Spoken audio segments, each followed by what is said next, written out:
Elazar. What? Ask check the office. Okay, sure.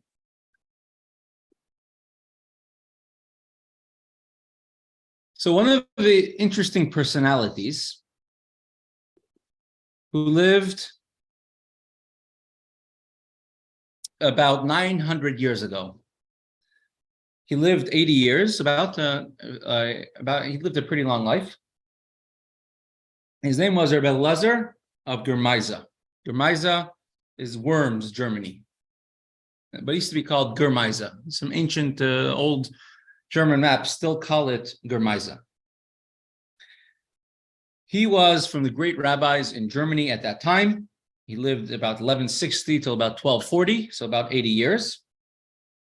He was a student of the great Rabbi Yehuda Chassid. He's most famous for writing a sefer called the Rokeach, which is a halacha sefer. It's the basis of the Shulchan Aruch. The Torah is based off of the Rokeach. They brought down many, many times. The reason why it's called the Rokeach, there's a Rokich, is the company which has a lot of products, but comes from the name Rokeach, which literally means a seller of spices. So it's a gematria, the same numerical value of his name, Elazar. And he wrote hundreds of notebooks of Sfarim. Most of them, the vast majority, are not printed. But we do have a few dozen Sfarim from him at any rate. Not printed, but still around? So some are still around in various places, Vatican archives, and in different archives, different places. But many of the things which he instituted, the minhagim, the customs, are still done today. He has a pirush on Megillas Esther. He has a pirush halacha sefer Rokeach. He is called Yain Rokeach, the delicious wine.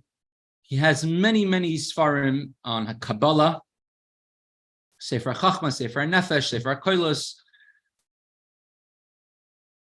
His father was named Reb Elazar of Magenza. He learned, he had an uncle of his, was Reb Yehuda Chassid, the famous Reb Yehuda Chassid. Many of his institutions, many of his decrees are still kept until today. He married the granddaughter of Reb Yehuda Chassid, and one of his most famous Talmud wrote the sefer called Ruach. He had many hardships throughout his life. He writes in one of his Sfarim about how he was at home. This is in the year 1196. He was sitting in his home with his wife and with his daughter and sons, and some bandits, people, pogroms used to be very common back then. There's no police, there's no 911 to call. And they broke into his house, two murderers. They injured him and injured his son. They murdered his wife, whose name was Dolza, his daughter named Belet, she was 13 years old, and his other daughter named Hachona, who was 6 years old. And they killed them all in front of his own eyes, and he describes it in detail. And they hit him on his head until they left him for dead. And he played dead until they left, and then he started screaming, and help eventually came, and they saved him and one of his sons. He lost all of his possessions. Many of the kinnos that we have on Tisha B'Av were written by him, Reb Elazar of Magenza.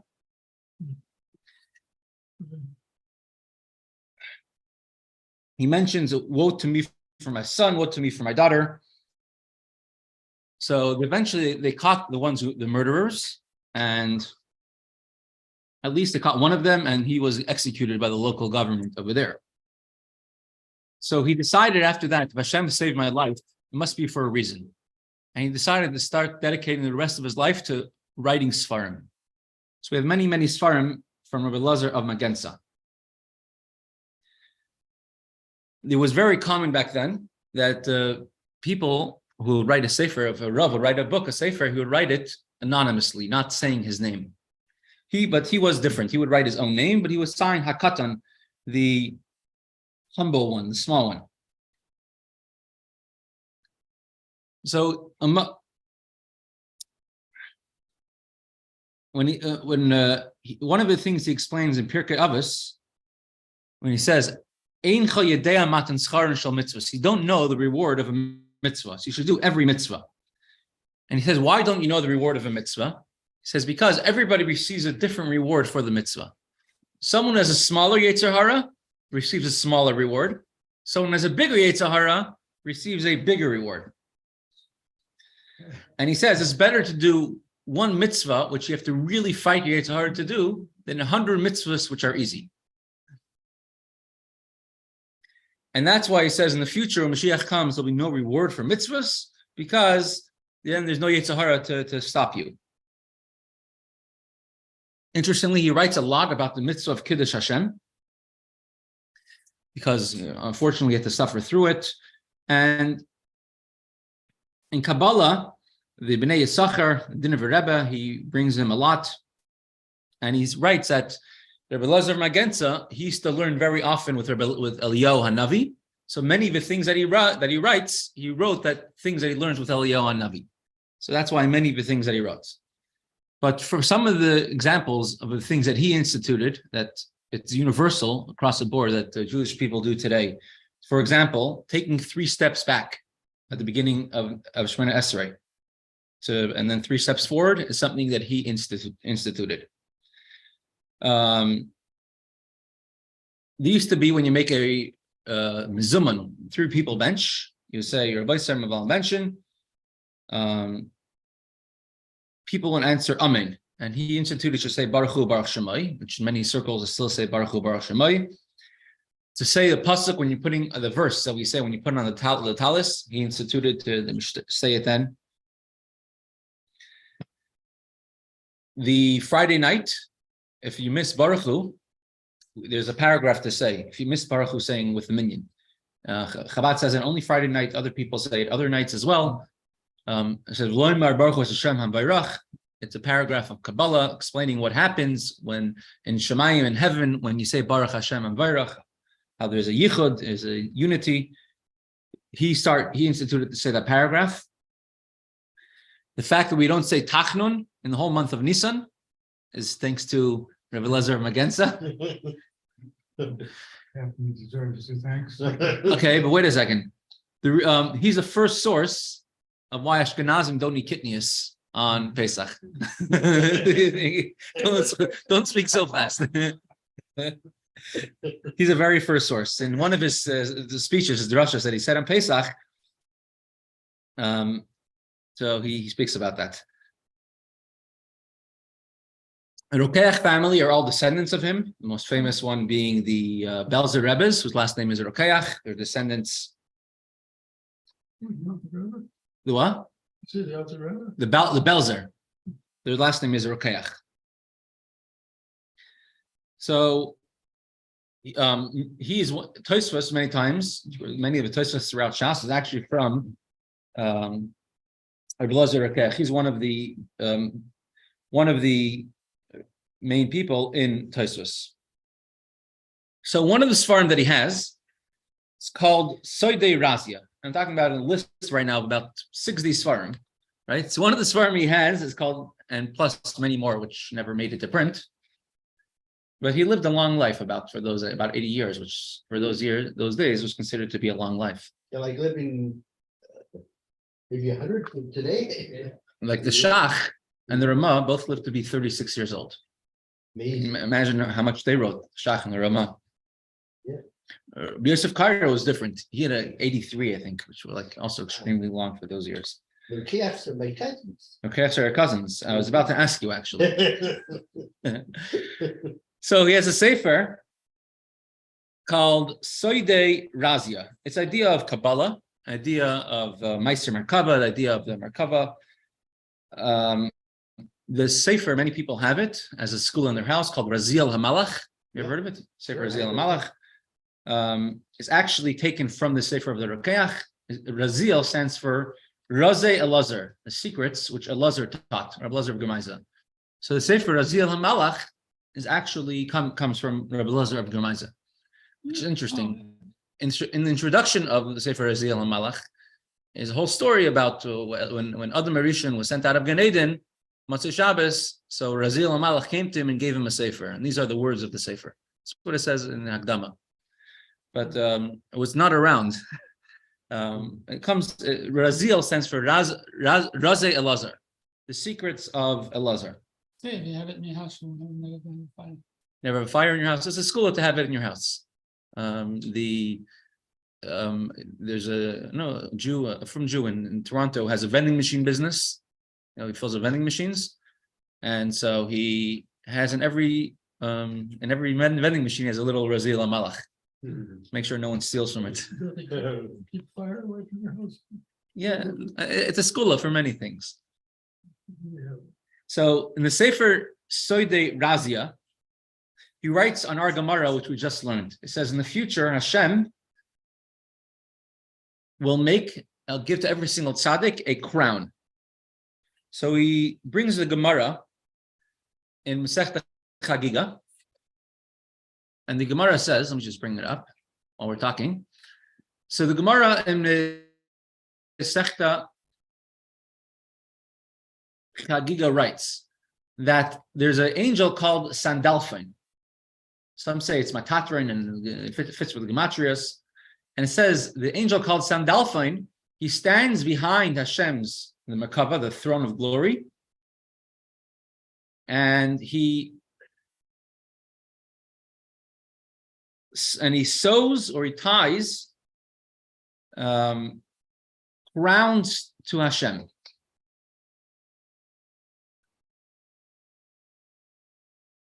Just find this, type it in. Here it is. Amar Reb Elazar, says Reb Elazar. Malach echad shu oimid ba'aretz. There is one angel which stands on the ground. V'roshai magia eitz lachayis. And the head of this angel reaches all the way till the creatures in heaven, till the angels in heaven. Meaning, I don't know if it's a physical thing. We did learn in Kunter Samayin that the angels have a physical body of air and gas and fire. So it's a very great angel. And what's his name? B'masnita Tana Sandalphon Shemai. His name is Sandalphon. Hagavoya mechavereim halech chamesh meyes shana. It will take you 500 years to walk the distance, the height that he's taller than the closest angel next to him. That's how great he is. So all this Chassidus explains what it means. The 500 years is the 5 midas, but he stands behind the Merkava as a chariot or the throne of Hashem. The koisher ksarim lekoinai, and he weaves crowns for Hashem, for his maker. In order to be something actually deeper than And obviously physically understanding. That's why it's important. You learn Zohar has to have a right understanding. yeah. So what does he sew? What does he weave crowns for Hashem out of? Right? What type of crowns does Hashem have? V'yata Kadosh, you are holy. Yoshev Tehilos Yisrael, you stand on the praises of the Jews. Out of the prayers of the Jewish people. When a Jew davens to Hashem, what a beautiful thing it is to crown Hashem with. So the Sandalphon, this angel stands, and he weaves a beautiful crown to Hashem out of the prayers of the Jews. So the Reb Elazar of Germaiza writes inside the Razia, why does it say over here that Sandalphon is standing Achoidei HaMerkava, behind the divine chariot? Why not in front of the divine chariot? He says, because if somebody davens without kavana, there's another malach, an angel called Shumiel, who's the gatekeeper, and he doesn't let that tefillah, that prayer, go upwards to Shemayim, to heavens.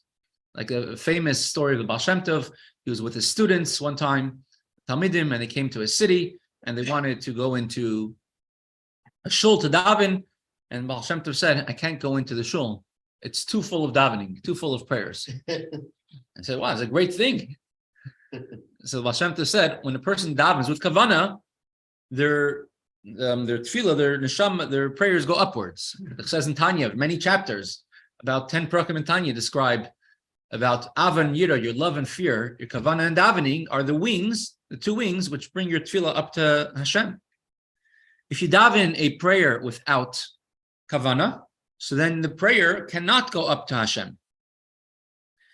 And therefore, it's stopped by a malach in heaven called Shemuel. Shemuel, that's his name.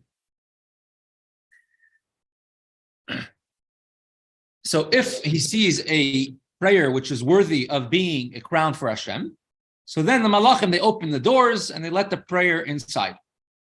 And it goes inside and the prayer passes in front of Hashem, and the angel Sandalphon makes a crown for Hashem.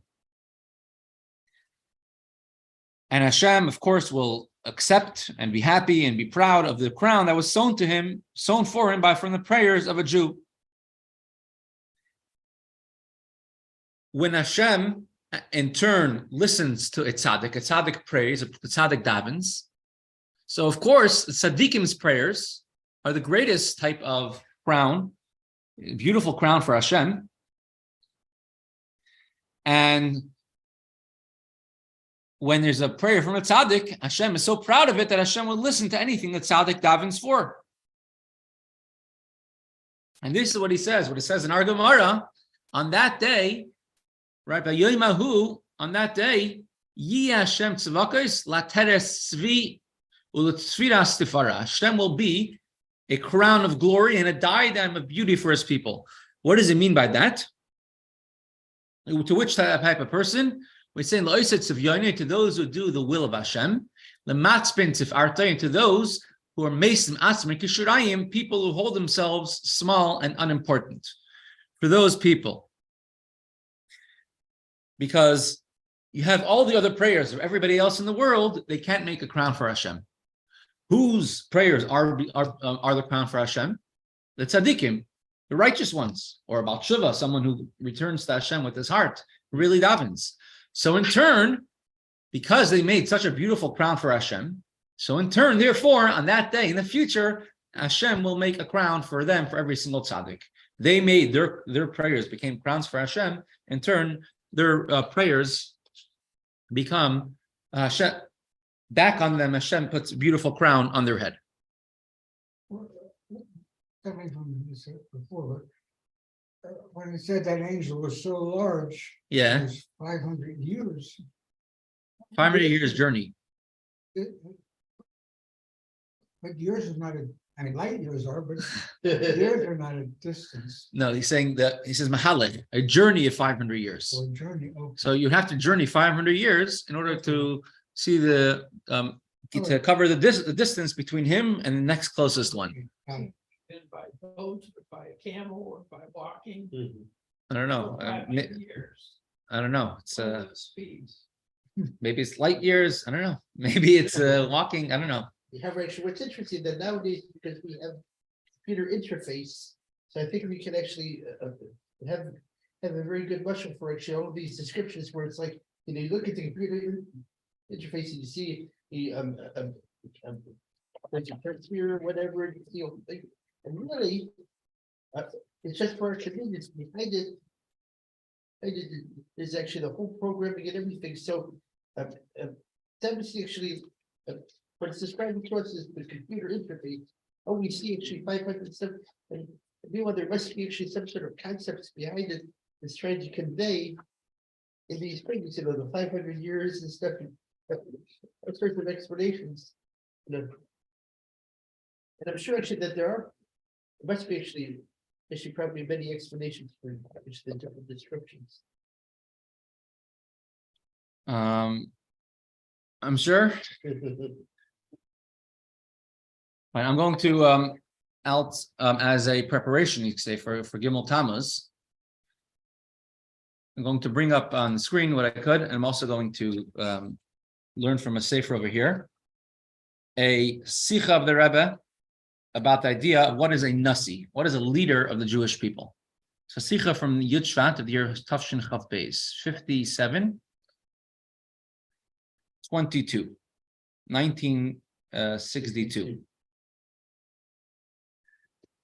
The Rebbe will call his father-in-law many, many times, call him a nasi. What's a nasi? A leader. You have a leader of a shevet, a leader of a tribe. A nasi is not a name by chance. There was a president of Israel the first president. His name was, I think, Ben Zvi. And Chaim Weizmann. He was the first president. I think Ben Zvi. The Chaim Weizmann was the very first president.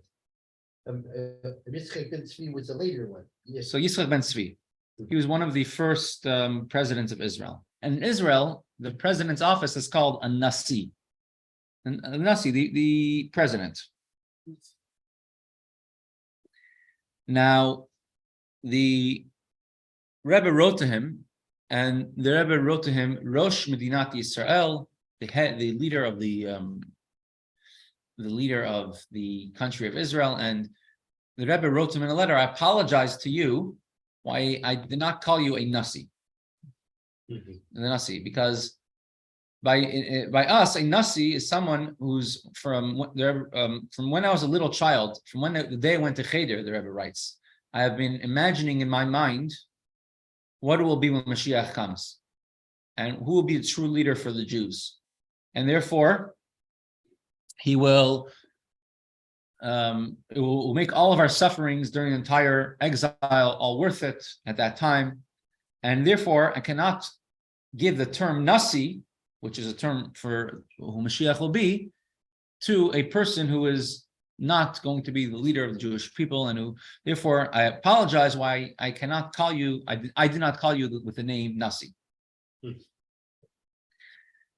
So nothing is by chance. If you have a concept or a title, it's everything that's Hashgacha Pratis. The country Russia, there's no need to find major explanations why the name is very fitting for Russia. Right? But every single thing has reasonings, and every single thing you could learn something out of. So calling the Frierdiker Rebbe with the name Nasi, calling the Rebbe with the term Nasi, is not just a nice title. Till the extent, it used to be in Yeshiva of Tamchet Mimim, for example, they would write on the stationery that he is a Nasi.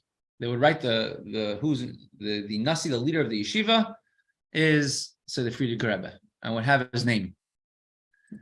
Now, there was one time something that happened, and the Rebbe says you should take off that thing. Take off that I'm not a Nasi. I'm not directing it anymore. I don't want to have my name on it. And there's certain times, certain places where the Rebbe says, if my name is on it as a Nasi, as a leader, I have to be responsible for every single thing that goes on, and it's too big of a responsibility. So when a Rebbe is called a Nasi, and even the stationery would say that, which is a legal document, and a Rebbe would let it must be there's something very unique about the term Nasi. Halacha, difference of someone who's a Nasi or not. It says when someone, a Kohen, of course, have any Kohenim? Here we have Ira Kohen.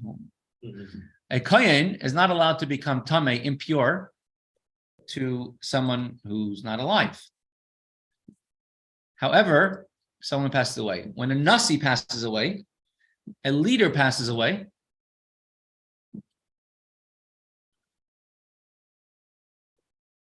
so then even a Kohen is allowed to become Tameh, impure, to a Nasi, to a leader of his generation. Said why?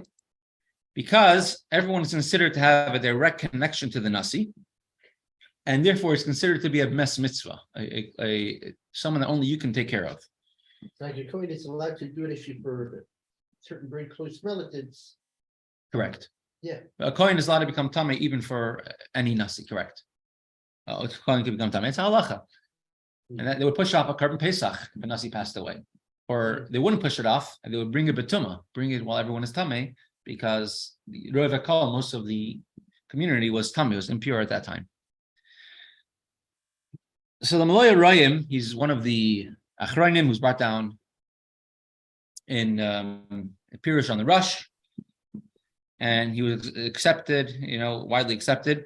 And he says that the word Nasi stands for Nitzutz Shel Yaakov Avinu, a spark of Yaakov, our father. That's what a Nasi is. What's unique about Yaakov? So we have a Gemara, Masechta Baba Basra, which says that Shufrei the Yaakov, Ke'ein Shufrei the Adam Harishon. The beauty of Yaakov was like the beauty of Adam Harishon. Just fine. I'll bring it up on the screen.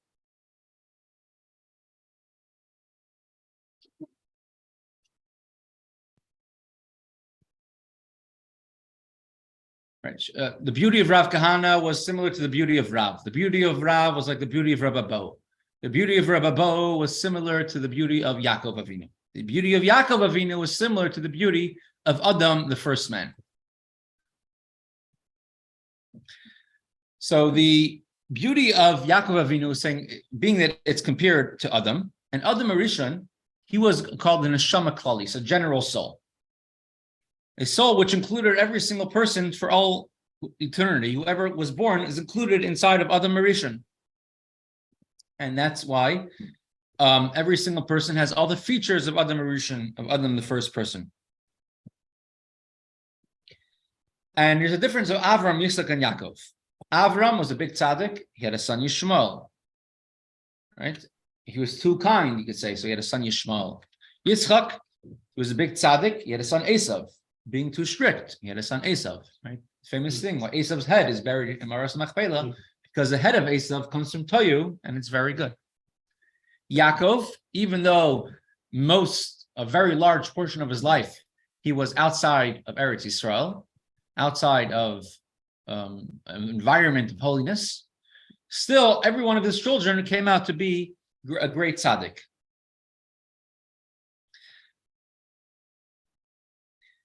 Every single person, even Reuven, which sinned, even Reuven, the Gemara says that you cannot say that Reuven sinned.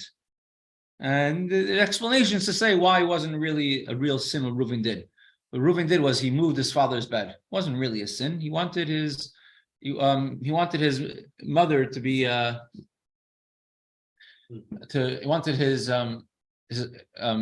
Rachel, Yaakov used to have his bed in Rachel's tent, and after she passed away, he moved it to Zilpah's tent. So he wanted her to move to Leah's tent, his mother.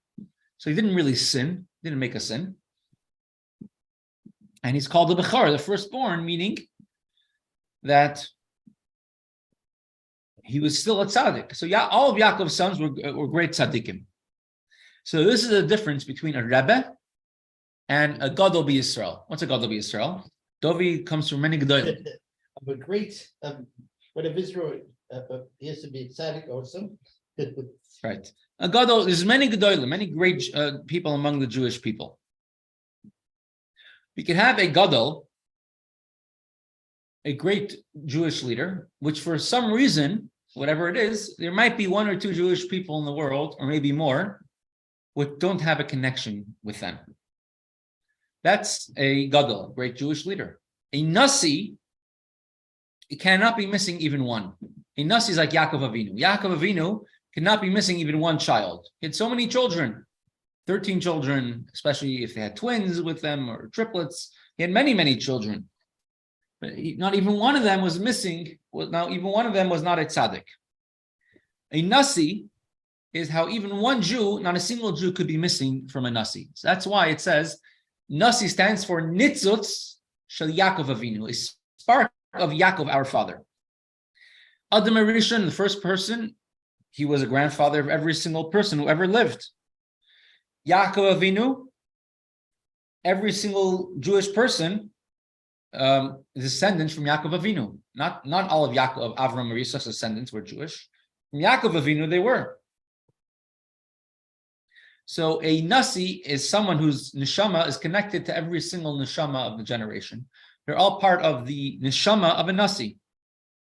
So this explains why the Frierdiker Rebbe, major Talmid Chacham, of course, major leader, just with his Chassidim, he could have been occupied full time. And he took a lot of time and a lot of energy, and he devoted it, and he even, put his life in danger many times, not just once,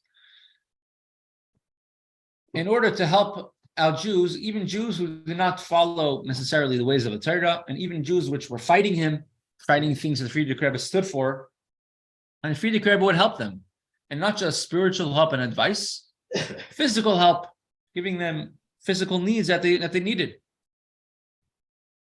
Every single person, I think I might have said this story once. There was a Jew who was a Holocaust survivor, and he came to New York City, and he was there in the late 40s in New York City, and he was a very bitter person, and he had no family of any sort, because unfortunately they were all killed. And what he went through, unfortunately, gave him very tough life experiences. And in the shul where he would daven, anytime a shliach or a bacher or somebody would come and drop off pamphlets of Chassidus, he would get very angry. He would take it in front of them, throw it out, or scream at them, whoever would drop it off, and don't ever come back. And he was very nasty to them. This Jew had no money, so he put up a ad in the biggest and largest Jewish newspaper, which was around, Yiddish newspaper in New York City then. Now the only one left, I think, is Allgemeiner. No, there are a few Chassidish newspapers, which are in Yiddish. And it was called a Tag Morgen Journal. Well, my father talked about it also. Yeah, he's talking about Tag Morgen Journal. Mhm. But he wasn't able to, he needed money. So he decided to put an ad asking people to send him money. So he bought the smallest possible ad and a whole page of classifieds. And he wrote in Yiddish, a Yid darf hilf, a Jew needs help. Schick Geld, send money to, and he writes his address. And he's waiting for the envelopes to start coming in.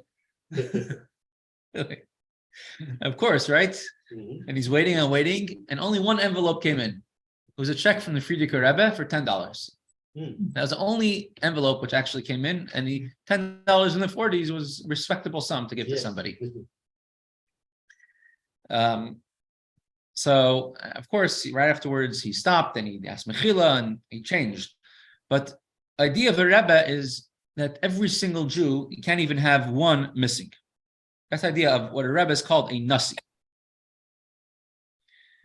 What's the idea of a Nasi? It says we have a lot of times a Melech, king, is called a Nasi. When it says in the Torah, one of the is called Parhel and Davar Shel Tzibur, it says Asher Nasi Yechta, if the prince, if the leader will sin. Rashi says Asher Melech Yechta, if the king will sin. The idea of a king is that every single person in his kingdom, and every single thing they do, it's connected to the king in a very strong way, direct way. And the king's glory or greatness or power is all connected to every single thing a person does, is connected to the king. You can have it in different manners. You can have just the king's name is on here, right? So I live in the US, I have my President Biden. Is he connected to my car that I bought? Hopefully not. I don't know. I mean, it probably got taxes on it.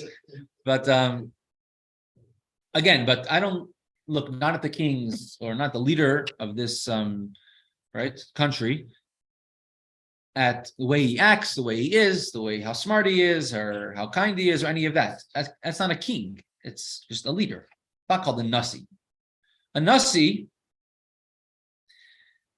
you can have would be more if you have a member, let's say a guy who lives in Saudi Arabia, and even a simple person who lives there, every single thing he does, yes, I'm a king this, I am the year of the king.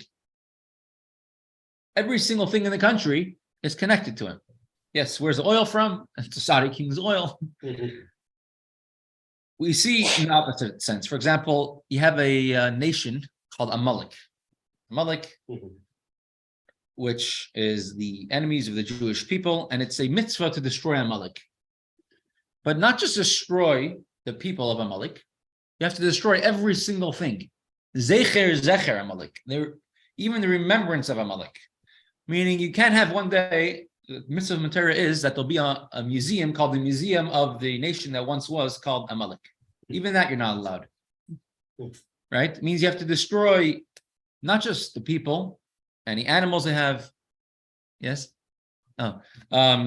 You have to destroy the cities, buildings, every single thing of Amalek has to be destroyed. Everything is connected to the identity of Amalek. So that's in a negative sense.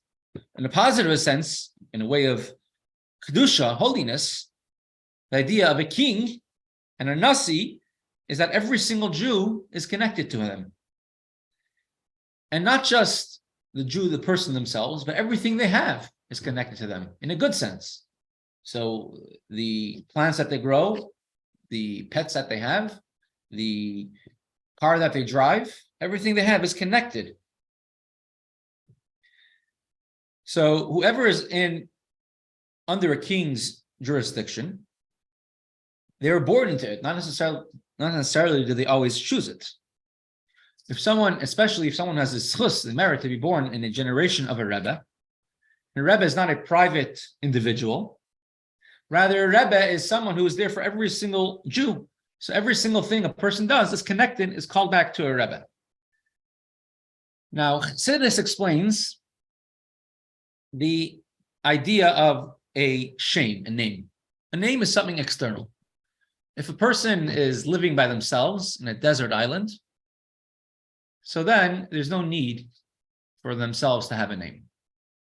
Most people don't, when they're dealing with themselves, they don't have to use their name. They might use their name, but when you're if you talk to yourself, you might want to use your name. But a person doesn't need their name. A name is just for others. A name doesn't show if you have a name. It doesn't show if you're smart, if you're stupid. It doesn't show. It doesn't show if you're wealthy or poor.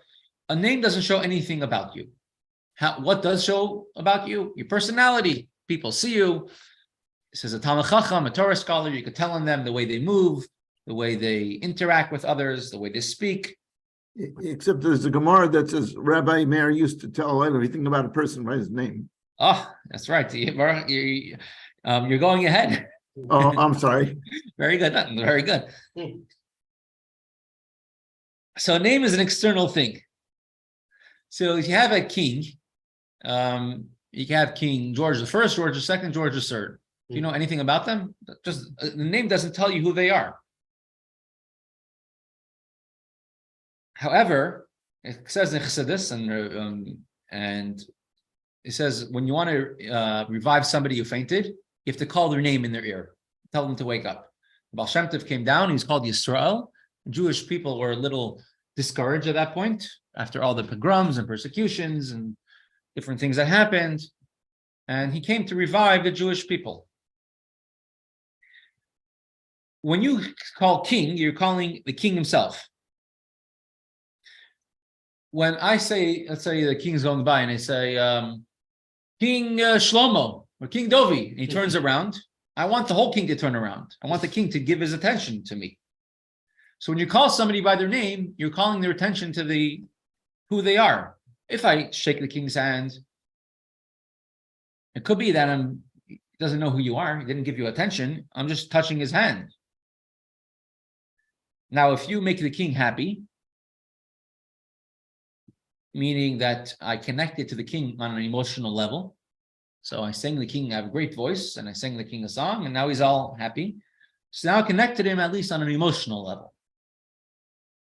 But not necessarily did I come and get the king to pay full attention to me. Because let's say the king likes my voice very much, but he doesn't like the hat I'm wearing, right? Because let's say the king is a Patriots fan and I'm wearing a Steelers cap, right? Off with your head. Exactly. Right? So the king's happiness that he has will be taken away very quickly. Mm-hmm. Then you could go to somebody and he goes in front of the king and he says to the king a good joke or a good riddle. Or he says to the king, explains to them some deep, I have a plan, I can make you a lot of wealth. So then the king gets happy, he understands you. But again, if you want to reach deep down to the essence of the king, that's when you call the king and he turns around and pays you full attention. So when you whisper his name, it said that's how you're drawing down the neshama, the essence of the person. So the name of the king, we say about Hashem, Shimcha Hagadol v'Hakodesh Elinu Karasa. Your name is on us. Wherever we go, we have Hashem's name, meaning we have the essence of Hashem on us. How can we reach the essence of Hashem?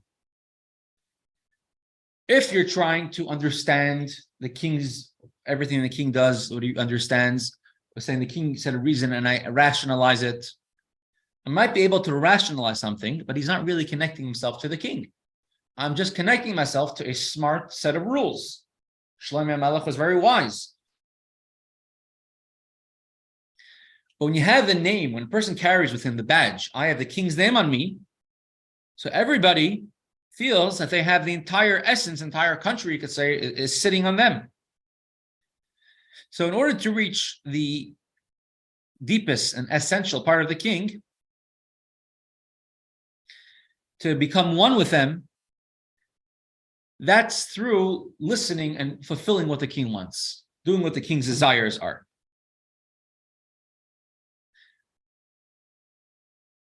If you do it in a way, a mitzvah that we do, right? We do what Hashem wants. Some mitzvahs have rationalizations. We don't do it because of the rationalization. And if you do, you're not connecting to Hashem in the deepest level. We do a mitzvah because this is the will of the king. And this is, I want to do what the king wants. I want the king's entire attention on me. And that's we do a mitzvah for. And similar, a nasi is the similar idea of a melech. A nasi, a leader. Follow in the ways of the king, the ways of the nasi. He brings rachmanis, kindness into every single person of the generation through following the directives and of what a nasi is. So there's an interesting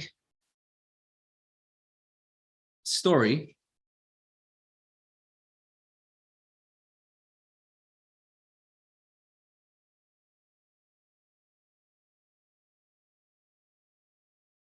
that Naftali Rat, he lives in Yerushalayim, he's like a Yerushalmi, he works in chinuch for many years. And one time, and being he was the principal of a school, Teres Emes, many different, he would, all the students in the school, he would make them write letters to the Rebbe. And some of them would receive answers and reply that everyone answered to the young children. So there was one student, his name is Yaakov Aaron Landau, a Yerushalmi boy. And he was a student in Rabbi Naftali Rutz's school. And for many, he grew up, he was not Chabadnik, he wasn't a Chabad. He grew up and he was already a father, a grandfather, maybe a great-grandfather at this point. But actually, the Rebbe you're talking about, or is that who you're talking about? It's the Rebbe, or it's about the other person? I'm talking about Rabbi Rat. So I think it's already.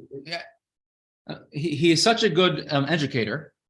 When he was a child, he would make children's programs, yeshivas erev, for learning for kids that were older than him. That's the type of educator he was. He's a very, very good educator. Principal. That he wasn't a Chabadnik. No. So when he was a child, he was young at least, so maybe as a teenager, he made a yeshivas erev, like a evening, like sort of a mishmar you have for boys. And this child, this boy, Yaakov Aaron Landau, came. He wasn't a Chabad boy, but he came to the yeshivas erev. You learn something, you learn Gemara and you get treats. He came. It's in Yerushalayim. It's a very, every building could have a few hundred, Jews in the building. So we learned in yeshivas erev, the evening yeshiva for boys, called Sharei Chesed, which Rabbi Rat, when he was young, he started this. So this Yaakov Aaron Landau already grew up and he became older. He's a father and a great-grandfather already. So this Rabbi Rut, he would make every single student before Rosh Hashanah, or anything happening to them, if they were becoming bar mitzvah, or if whatever happening to them, should write a letter to the Rebbe with their name and their mother's name. Well, this is Rabbi Rut was actually a Lubavitcher. Yeah, Rut is a Lubavitcher, yeah. Okay.